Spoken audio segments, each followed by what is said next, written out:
Good morning, Tampa Bay. Happy Labor Day weekend. Andrew Duncan here talking about what's going on in the local real estate market. We'll be here with you for the next hour. We're here every Sunday at 10 a.m. on 970.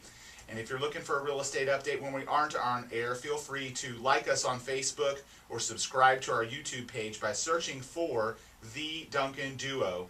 Excited to have Aaron Davis from Hillsborough Title on the show with us today to talk about a lot of the news that's happening in real estate and give you an update on what's going on in Tampa Bay with the real estate market.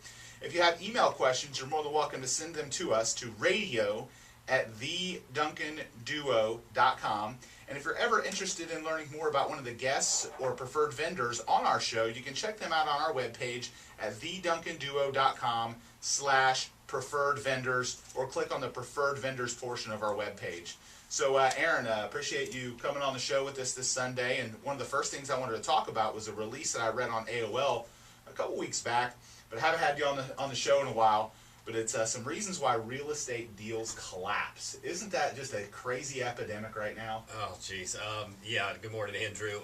We've seen just about every reason under the sun why they happen. It's amazing. Yeah, and I'll tell you, what we found is, a lot of unreasonable expectations are set. And I think you guys do a great job to help us keep a lot of our deals, as well as a lot of top producing realtors all around Tampa Bay. And it's probably the main reason you guys were #2 in the Tampa Bay Business Journal for real estate closings in the Bay Area. I heard that this week. That's right. We just got released, so #2. So I've got to change my website from the best title to the secondbesttitle.com.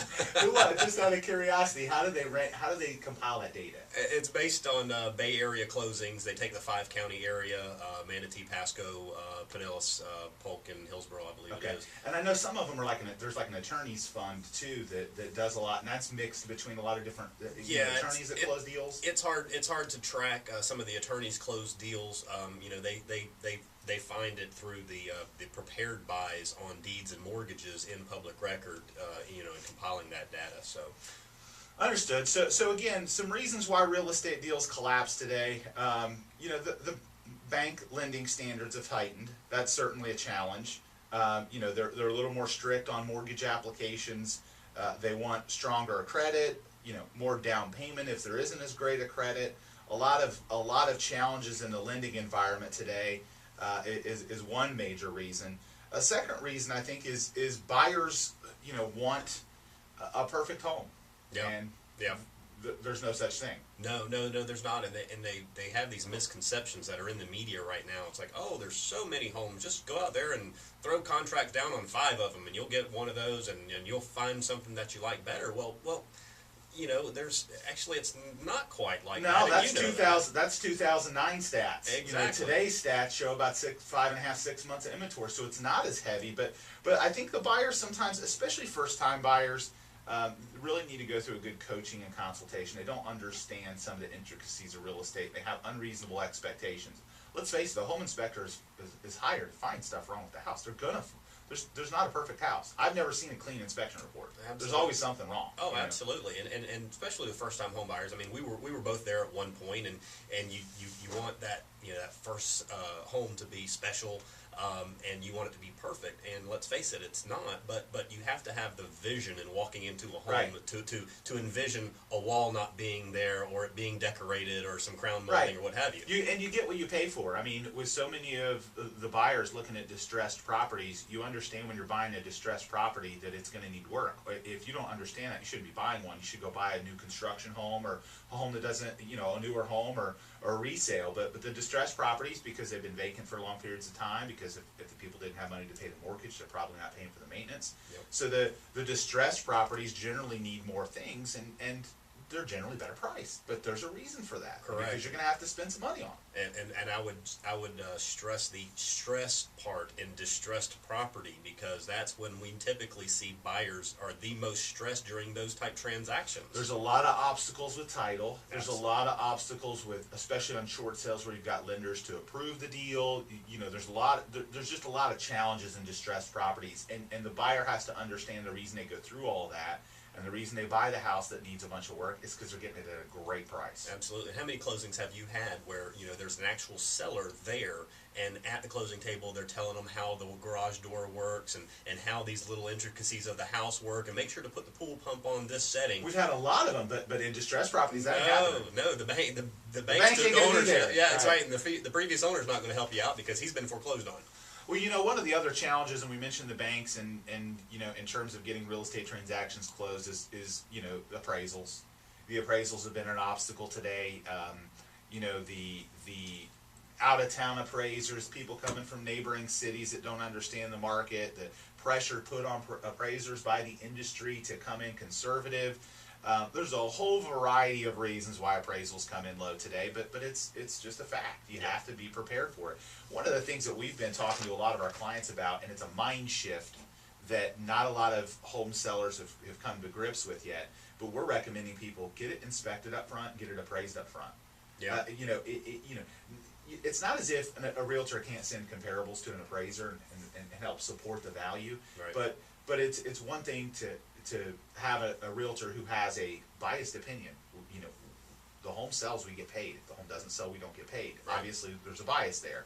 It's another completely other thing to hire an independent third-party appraiser to come in and appraise the home to help provide that to the appraiser when the lender's appraiser is hired. Now, granted, if that takes a long period of time, that appraisal isn't valid anymore. But if you price it right Sure. and do everything right, and it happens quick enough, that appraisal can still be valid for the appraiser, for the lender. And I just think the psychology of that, a buyer walking in and this is an assured seller. Here's an appraisal. Here's how confident I am in my home.